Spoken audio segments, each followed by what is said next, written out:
Sophie Talmen, nous allons parler de ce roman Les Cœurs silencieux. C'est publié aux éditions Albin Michel. Je dirais que c'est à la fois une histoire familiale compliquée, deux univers, la Bretagne et puis le Portugal.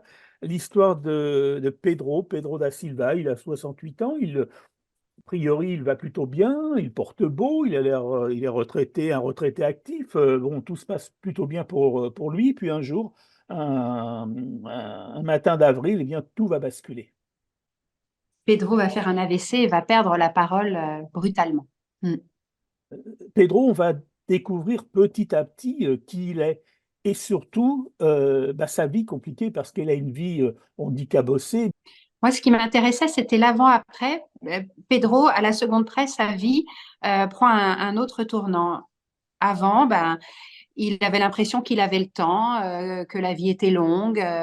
Il a gardé plein de secrets pour lui, plein de regrets, en se disant, de toute façon, ce que j'aime, je pourrais toujours me racheter, me faire pardonner un jour. Et puis là, on le prive de sa parole et il se rend compte que peut-être il ne pourra jamais se faire pardonner. Et il fait un constat. Mais en fait, qui j'aime dans la vie? Quels sont les gens importants? Et il fait ce constat que les gens qu'il aime et qui sont importants dans sa vie, ils sont pas près de lui, là, au moment où il en a besoin. Mais c'est de sa faute, il le sait. Il se retrouve muré dans ce silence. Et c'est vrai que moi, souvent, je pars d'une histoire avec un personnage et je suis partie de Pedro. Moi, je suis neurologue à côté et je suis de temps en temps face à des patients aphasiques. Et je me suis dit, mais quelle angoisse ça doit être d'être comme ça privé de parole. Et surtout, si on a plein de choses à dire et plein de regrets. Et c'est là qu'est né le personnage de Pedro. J'ai inventé un passé finalement, un passé un peu complexe. Il est plein aussi d'incompréhension. Et il se sent Effectivement, très vulnérable, surtout lui qui était un peu un roc, qui laissait rien transparaître.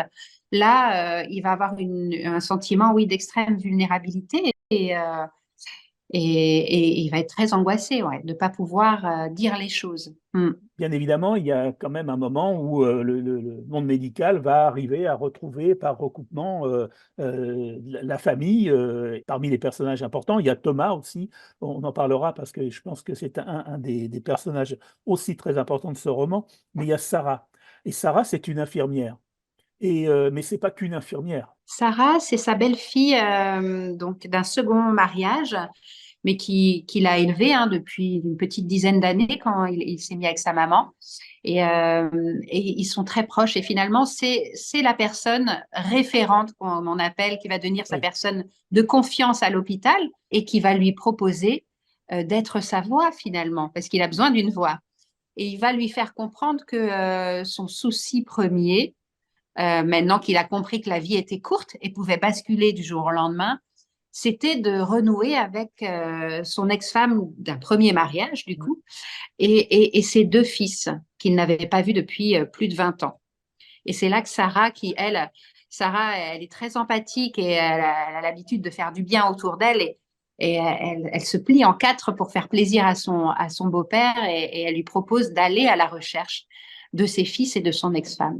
Sarah, c'est la personne communicante qui sait communiquer, qui sait parler avec bienveillance. Et elle va être face à deux personnes absolument pas handicapées des mots. Donc, Pedro, de par son AVC, mais aussi sa personnalité d'avant, hein, qui était un handicapé de la parole et de la communication, et son fils aîné, Thomas, qui est le troisième personnage important du roman, qui habite Lisbonne, qui lui, malgré qu'il soit écrivain et qu'il soit habile à l'écrit pour raconter des histoires, il est très handicapé dans sa façon de communiquer avec les gens, ses proches, et en tout cas, il n'a pas du tout envie de renouer avec son père.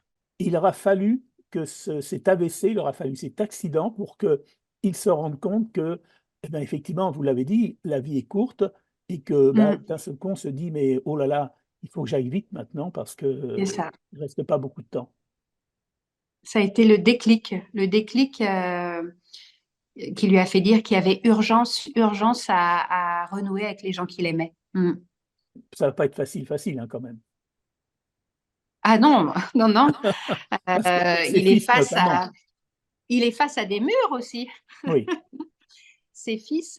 Euh, et c'est ça que j'ai essayé de traiter avec le plus de justesse possible, justement. Mm. On parle beaucoup dans ce livre du personnel, des soignants. Il se lie des petites choses, des amitiés qui sont un peu qui aimeraient peut-être aller au-delà de part et d'autre, de la part des soignants vers, vers le patient ou les patients, et les patients vers les soignants. Il se passe quelque chose, et ça, c'est vraiment, j'ai l'impression que c'est que à l'hôpital qu'il se passe ce genre de situation, avec évidemment des cas particuliers comme ça. Si on y vient pour un ongle incarné, je pense qu'on n'a pas les mêmes relations. Bah, je dis souvent qu'à l'hôpital, les émotions sont plus fortes qu'ailleurs, en fait, hein. C'est vrai que, on y croise la mort, la maladie, on est amené à faire des annonces difficiles. Et du coup, bah, entre soignants, bah, ça crée des liens indéfectibles. Donc, c'est vrai que je parle dans cette histoire de Sarah, qui est infirmière, qui se lie d'amitié avec la neurologue qui s'occupe de Pedro, parce qu'elle est passée dans le service et elles sont devenues proches. Mais c'est vrai, c'est la vraie vie, ça, à l'hôpital. Et je dis souvent qu'on est tout de suite dans l'intimité des gens, en fait. C'est bonjour, vous appelez Pedro, mais qui êtes-vous? Quelle est votre famille? Qui vous entoure? Quel est votre passé? Tout de suite, on est face à toutes ces problématiques-là et on connaît pratiquement tous nos patients, mais pour aussi pouvoir bien le prendre en charge avec des problématiques qui sont propres aux patients qu'on a en face de nous. Mm. Les cœurs silencieux, j'ai l'impression que ces cœurs, ils n'ont jamais été aussi bavards et aussi criants. C'est vrai que moi, ce titre, je trouvais qu'il allait bien avec mon histoire parce que ben, les deux personnages, Pedro et son fils Thomas, ben, c'est des cœurs silencieux. Oui, mais ils ne demandent qu'à parler, ils ont un langage, Ils ont un langage, ils vont se mais qui découvrir un est fait, langage. c'est ça, mais qui passe pas forcément par la parole. Et je pense qu'on a tous autour de nous des gens pas très à l'aise euh, pour effectivement transmettre leurs sentiments. Mais on va pouvoir décoder les choses dans des mimiques, dans des regards. Et ça m'intéresse, ouais, de l'écrire en tout cas. Alors, ce qui est important dans ce roman, dans cette histoire, c'est que eh bien, ça relativise beaucoup les choses sur la vie. La vie, elle passe très vite, hein. Et Mm. puis, on passe malheureusement souvent beaucoup de temps à se fâcher, se séparer, et puis à un moment, à se faire du mal, hein. Et à un moment, on se dit quand même, est-ce que ça valait la peine, tout ça? Et je On a pense des que regrets, on ne sait pas ce que faire avec ça, on ne sait pas s'il faut aller euh, retrouver ces personnes qui ont été importantes pour nous, si ça vaut le coup. On a peur aussi, peur de leur c'est réaction. difficile, hein. Et c'est vrai que le temps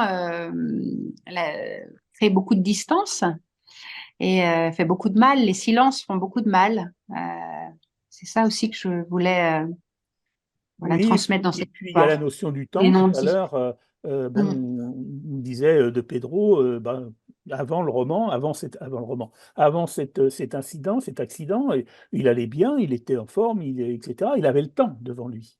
Il pensait bien aller, ouais. Et Mm. puis tout d'un coup, le temps, on l'a plus. Alors bon, le passé, on ne le refera pas. Le présent, il est rapide, hein, il est trop rapide quelquefois, et le futur, il est aussi incertain. Donc, on s'aperçoit souvent qu'il y a plein de choses à régler comme cela. Et puis bah, la maladie fait qu'on se pose des questions. C'est bien sûr que la médecine fait des miracles, mais pas toujours. Je dirais que c'est quand même un roman finalement qui est positif. Oui, ben, c'est vrai que moi, dans mes romans, j'aborde toujours des choses difficiles. Donc là, bah, c'est la maladie, c'est une histoire familiale très complexe. Euh, mais il y a toujours une petite lumière au bout du tunnel. toujours un peu d'espérance. Voilà. On Espérance. referme pas le livre plombé. Non, ah non, pas du tout. Non, non, justement, c'est un bouquin positif. Au départ, ça peut sembler un peu difficile parce qu'on entre dans un univers qui est pas simple, sur un sujet qui malheureusement touche tout le monde parce qu'on a tous autour de soi un parent, un voisin, un ami, etc., qui est touché par ce genre de choses. C'est comme les cancers, comme d'autres maladies. Et là, on s'aperçoit que ben, ce livre donne une forme d'espoir, justement, de réconciliation avec la vie et puis les humains, hein, tout simplement. Oui, et puis c'est vrai que moi, dans mes romans où je parle de soignants, je montre un peu ce qu'il y a derrière la blouse blanche. Bah, il y a des êtres humains qui ont une vie personnelle, des fois un peu compliquée, qui ont des sentiments et une empathie. Alors, je dis pas que tous les soignants sont merveilleux, hein.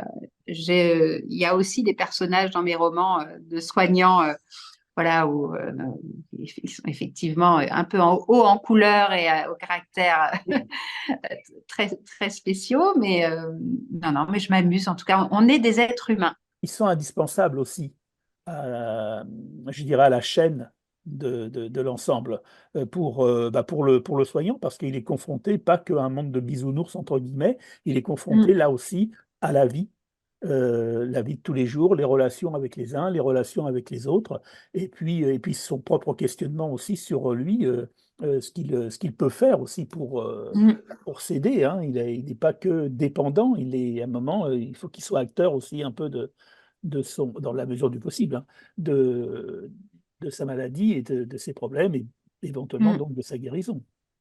Bah, c'est un compétiteur en fait, Pedro. Il est sportif, et donc du coup, bah, son problème de santé, c'est pour lui, c'est un challenge quoi. Il faut qu'il récupère la parole. Donc quand l'orthophoniste vient, voilà, il se plie aux exercices et il veut vraiment y arriver quoi. Hein, c'est Oui, un oui, avec gagnant. Il a été mis l'orthophoniste. chambre 1 du service de neurologie et pour lui, c'est parce qu'il veut monter sur le podium quoi. Oui, oui, oui, non, Euh, mais voilà, le monde selon Pedro, si l'on peut dire, dans ce roman, Les Cœurs silencieux, c'est publié aux éditions Albin Michel. Il y a un bandeau en dessous, j'aurais tant voulu dire que je t'aime. Effectivement, je crois que quand on arrive à un moment de telle difficulté, on se dit que, bah oui, il y a un moment, il faut dire aux gens qu'on les aime mm, quand ils sont mm, là, d'une part, et puis tant qu'on peut le faire. c'est ça. Ouais, c'est une belle Merci, conclusion. merci beaucoup, Sophie Talmen. Merci.